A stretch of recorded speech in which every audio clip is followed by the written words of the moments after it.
Can everyone hear me? Hey, AJ. Yes, we can. There we are. This is Ajay. Nice to meet all of you. Hey, Gino, how are you? Glad to see you on there.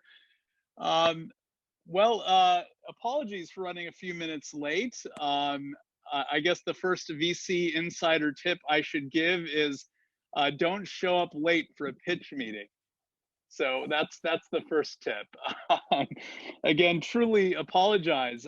Somehow I had completely gotten the dates wrong on the Unit Ventures Unconference and had my session scheduled for tomorrow at 1:30 p.m. And so I was a little bit shocked to discover that all that time that I had thought I had to prepare for today evaporated. But we're gonna run with kind of more of a unconference style set of insider tips. It'll be pretty off the cuff, and I'm hoping that you guys have lots of questions that I can dive into and answer. So hey, my name's Ajay, and the easy way to remember that is with a rhyme, a guy named Ajay. And I am a founding partner at a venture fund called Happiness. We are a early-stage VC in Silicon Valley, based in Palo Alto, California. Our fund is designed around this notion of seeking founders with the right mindset, and we describe that as a happiness mindset, which I'll share a little bit about in a moment. But a little bit more about kind of the fund's history and background. We are a seed stage, early stage kind of investment fund. We typically invest $2 to $3 million. Leading the Series seed stage, we typically take board seats. We are just a few years old. Our fund started in 2017. We have invested in 10 portfolio companies so far. And we are excited about kind of the change that we're trying to help enable and bring about in the world by backing some pretty remarkable founders doing incredible things. And my background, I was a serial founder and entrepreneur before becoming a VC, and decided along the way, after having done startups that succeeded, that I wanted to kind of pivot into full-time investing. I'd been doing a lot of angel investing over the years, and was fortunate enough to do better than the averages, and so I decided to put a fund together to see if we could continue to do better than the average and select on remarkable founders that are, as I said before, doing some pretty incredible things. I've also had the opportunity as a investor and founder to have gone through many market cycles. Was lucky enough to come up in the .com era before the .bomb, and to ride that wave and enjoy it and really benefit from it. But then to experience that market downturn and all that it meant, all of the challenges that followed, both the .bomb and then 9/11, and that recovery period of Web 2.0 after. And then leading up to, of course, the mortgage debt crisis, and kind of the impact that that had on startups in the venture capital community, and then finally kind of where we are today with kind of yet again another crisis. So it's been interesting to kind of live through those ups and downs, and to invest through all of those periods as an active investor in an array of startups. The one kind of piece of advice I guess I would give to a founder is, take stock in what you're doing, how you're trying to change the world, the vision that you have for it, the passion and the mission that you feel you're on, and remind yourself of that constantly, frequently. Keep that in mind as kind of your startup's North Star, because it's easy to forget, it's easy to waver, it's easy to get discouraged. The hero's journey is a complex and profound one, and it requires that you kind of invest as much energy and time in yourself as you are putting into building your startup. So, creating helpful reminders around what direction you're headed and why you're headed there is always very, very helpful. So that's kind of an initial nugget of advice as a starting point. There's lots more to follow, but before we go too far, I wanted to kind of share a little bit about happiness and why we're called Happiness Ventures and what we're looking for in portfolio companies and startups and founders that we invest in. So Happiness Ventures is a seed stage fund, as I mentioned before, but we're looking for founders that follow a particular mindset, and it's a mindset of visionary dreams backed by mission orientation. So the actual ability to structure the pursuit, the execution of that dream in almost a stepwise fashion to get to that destination, to get to that vision where you've changed the world for ideally the better. And where along the way, you're going to be challenged with a lot of adversity, and therefore you need to have a lot of emotional resilience and fortitude to survive that startup journey. All of the peaks and all of the valleys where you are not seeking the market and the opportunity as a peak junkie would, but you're rather entering the market to enjoy the journey and the process of creation or co-creation with your co-founders and your investors and your customers and your business partners and your employees. That as a founder, you are in that business of co-creation, that you're welcoming that into your spirit and into your soul, and really luxuriating in the process of building your company, and enjoying that first and foremost, because it's a long journey and one that, as I mentioned before, is filled with peaks and valleys. Another kind of aspect of the happiness mindset that we seek on is kind of almost a scientific mindset, an experimentalist mindset, a person that's willing to experiment and try things, but to design experiments so they can be conducted quickly and with a outcome that informs the next step. Whether the outcome of the experiment was success or failure is less relevant than the information gleaned and how it informs the rest of the journey. Sometimes a negative experiment or a negative outcome is just as valuable as a positive one in informing where you're headed or how you're going to get there. So looking for kind of that type of mindset, we're also looking for individuals that are applying growth and abundance thinking to their business. They're not approaching their startup from a fixed perspective.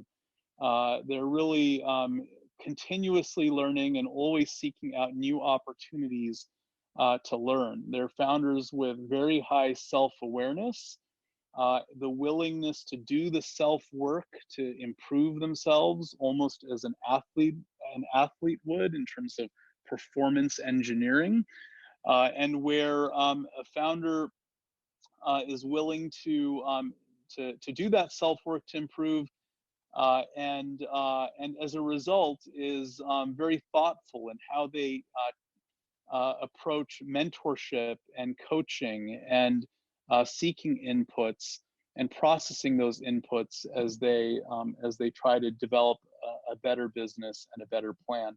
So those are some of the things that we look for. As a fund, we've actually created this rubric called the Happiness Index, and it's a system that we use to help founders. It's a self-awareness tool that we use to help founders kind of do the self work, understand themselves better, and really apply that self awareness to continually improving themselves, but to also continually improving their businesses. So that's just a little bit about us. I'm really excited about our portfolio companies and the remarkable change they're enabling and bringing about in the world. And you can look at my LinkedIn bio to see some of those companies and visit their websites. But if you have any questions about kind of the happiness index and how that works, I'm happy to share more afterwards, after this session. But coming to the meat and potatoes of this discussion, I guess we're here all to talk about kind of VC tips and some insider secrets. So I'll start with the first one. The first VC insider tip and secret, especially if you're an early stage entrepreneur at the seed stage, where you're seeking the first checks from angel investors or accelerators or what have you, is to seek advice first and the money will follow. So maybe better put as the way it was shared to me by one of my mentors about 25 years ago was, don't ask for money, ask for advice. If you ask for advice, you'll get money. If you ask for money, you'll get advice. So a little bit of a tip in terms of how you approach the conversations you're having with investors. When you approach those conversations, seek those as opportunities to continue to develop your business and improve. What you're signaling to an investor is your coachability, your growth mindset, your ability to take input and continually self reflect and improve with that input, your ability to be to listen. Those are kind of some telecasts to an investor when you approach the conversation with an advice orientation. I'll give you just two more pieces of advice, and then we'll open it up to kind of more conversation and discussion, because I'd love to hear some of the advice that all of you have for things that have worked for you or not worked for you through the course of your own experiences. And so the second piece of advice is tell a story. As a founder, that's on a startup journey, you need to tell a story. It needs to be a narrative. And oftentimes you can kind of position the founder's journey akin to the hero's journey. You are going to slay some demons on your journey, whether they're personal ones or market demons, but you are on a journey to overcome some obstacles and challenges. And as a hero, you might assemble a band of heroes, co-founders, and people that you recruit to support you in your mission, whether those are investors, partners, customers, employees, etc. You are on this mission and this journey. There are going to be some change agents for you on this mission who are catalysts for you that help you evolve and level up and step up your game. There are going to be some oppressors and challengers that pose occasionally substantial obstacles in your path that you must overcome in order to succeed. So tell the story, describe the journey as a narrative. You and your startup are the hero. You're at the center of that journey, and you need to take your investors along for that ride. They need to feel like they are a part of that journey, almost cinematically. And hopefully at the end, the hero prevails, right? That's what everyone's hoping for and expecting in the venture game. So that's kind of the second piece of advice. Storytelling, very, very powerful. So practice, practice, practice, and Do that in front of a mirror, practice with your friends, your family, your dog, whoever's willing to listen and gauge their reaction to the story. The third piece of advice that I have for you as a VC insider advice for founders that are seeking capital, make sure that you spend your time kind of doing the homework that pre-answers the majority of investor questions in the first 5 minutes and sufficiently piques and intrigues them through the story element, tip number 2, but where you've backed it up with enough kind of detail, data, evidence, metrics, proof, whatever you've got, science, background, your history, your pedigree, whatever it is that demonstrates that you and your team are the right people to go on that hero's journey, to tackle that particular opportunity, that you've done the homework, you've done the research, that you've pre-answered those hot burning questions that the investor is going to certainly have at the top of their mind, that you've kind of laid those quiet and to rest, so that the next 25 minutes of that first 30 minutes you got with the investor is all discussion and dialogue and excitement and enthusiasm for your idea, as opposed to doubt and criticism of your idea. So again, you want the investor, you want the employee that you're trying to hire, and this is just as true. I'm kind of using the investor conversation as a key interaction that you have, where this advice really holds true, but it also holds equally true when you consider recruiting an employee or selling to a customer and convincing them to buy your software. Everything that I'm sharing with these kind of 3 core aspects of building your startup in terms of the VC investor relationship are just as true for other kind of constituents and stakeholders that you might be interacting with. So with that said, kind of those are a couple pearls of wisdom. I hope they're helpful. I'm sure you guys have a lot of other questions or thoughts. So Gino, are we able to open this up? I don't know how to unmute folks here, but I hope other people are able to unmute themselves and jump in. Yeah, they're able to unmute themselves. Perfect, thanks. Hey, I appreciate that. Some of them right now, I guess they're all shy, but they can turn their cameras on as well too. I just turned mine on so since I know it's better to have a person to talk to rather than just a screen of boxes. Yeah, exactly. I mean, I see a lot of interesting names. Looks like from all over the world. Jose, Kiara, Ingemar, Nick, Colton, and Marcelo. So yeah, would love to hear from any one of you if you have some hot burning questions about venture capital and building a startup and things that you wanted to know.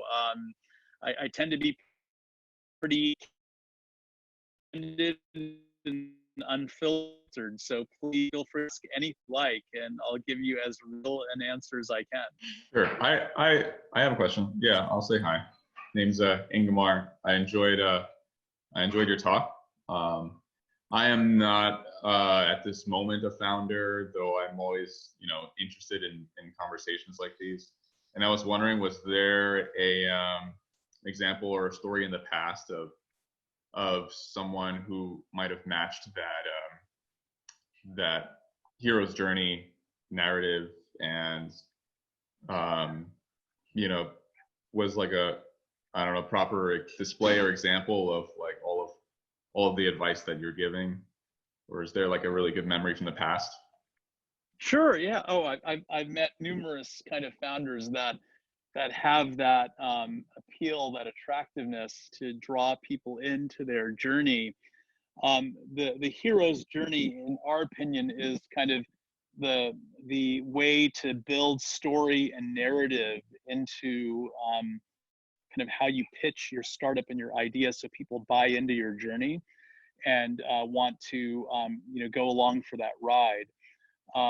The mindset, however, of a hero actually matters, and that really kind of comes back to what we look for as a fund in terms of the mindset of a founder, that self-aware founder that has a big vision, but is mission driven and knows how to, in stepwise fashion, pursue that vision. The vision and their ability to articulate it is very attractive and appealing, so they're able to, like a magnet, attract people to join them in that journey. So those are kind of characteristics that you're looking for, and there's so many people in the Silicon Valley that exude various aspects and elements and behaviors that drive that appeal, that convey that sense of being a hero that's going to do battle and dominate a new market. I've personally approached all of my own startups that way, where in most cases, with most of my startups, we were always trying to define a new market that didn't necessarily exist before, and where we were going to go slay the dragon, and that market was challenging. We had to invent, create, build community, build trust and fellowship along that journey. There were tremendous obstacles to overcome. And so personally, I've always kind of embraced that set of ideals and followed that approach. And many of my portfolio company founders similarly are approaching the market with those ideals and beliefs. Interestingly enough, you don't always succeed in that journey. You don't always actually win at the end as a founder. You don't always triumph as the hero, but even in loss, oftentimes there's opportunities to grow and learn and to perform better the next time. To go through one of my own personal stories, I had created a company back in the .com era that raised a lot of money. I call it my $84 million MBA. But to make a long story short, we raised a lot of money. We were doing something we thought was fairly remarkable and inventive in the e-commerce space. Before e-commerce had visibility, transparency, back office, order management, supply chains, customer service, returns, infrastructure, we recognized and realized there was an opportunity to kind of build all of that infrastructure and automate it.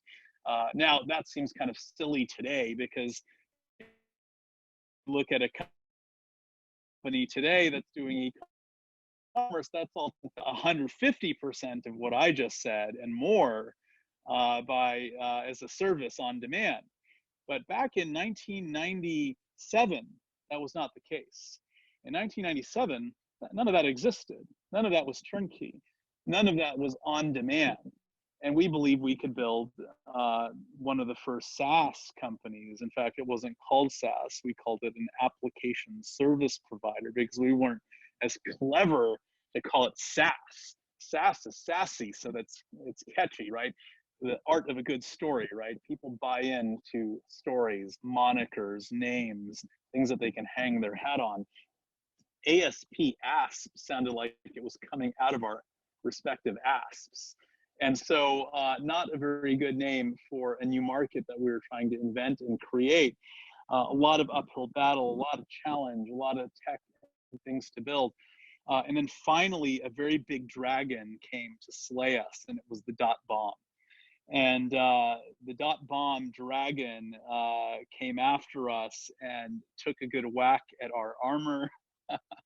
And then in the end, we got out with our tail tucked between our legs and tried to return as much capital to our investors as we could. We called it a success. So did our investors, because we were able to get acquired and exit, but it wasn't really value creating for any of the founders, any of the employees. We were just kind of lucky to escape with our kind of our integrity and our reputations intact. And so sometimes that's victory. But yeah, you know, I think a lot of it is you know, how you approach and orient your own integrity, your own ethics when you go into a startup, and how you use that as a North Star to guide the tough guide yourself in the tough times when decisions are hard, and you have to take calculated risks and bets. You never want to compromise kind of your own integrity, your own principles, your own ethics when you're doing that, no matter how tough it gets. So yeah, you know, that's all part of that hero's journey. So hopefully that serves as an example, and you know, maybe Ingmar, you can be one of those heroes going forward, and maybe one day. Kind of, yeah, right. You know, there's a lot of problems to be solved in this world, and more importantly, there are a lot of opportunities to be lensed and focused on in this world, right? Because you can think of them as problems, but that's a terrible way to go through your life. Seek them as opportunities, and it leads to asymmetric, orthogonal thinking. When you look at a problem, how do you look at it? You look at it from the ground up. Man, that's a mountain, right? I've got to climb that mountain. It seems insurmountable. It seems challenging. It seems incredibly difficult. But when you look at it as an opportunity, suddenly you get a helicopter view of it. You get to look at it from all sides, all directions, all angles. And just by looking at it slightly differently, it creates a completely different vector. Hey, Gino. Hey. Hey, you're out of time. Oh, shoot. They're messaging that you're out of Thanks, time. Ajay. The next speaker is right. All right. Hey, guys. Thanks for having me, and hope you enjoyed it. Feel free to follow up with me on Facebook or LinkedIn. Cheers.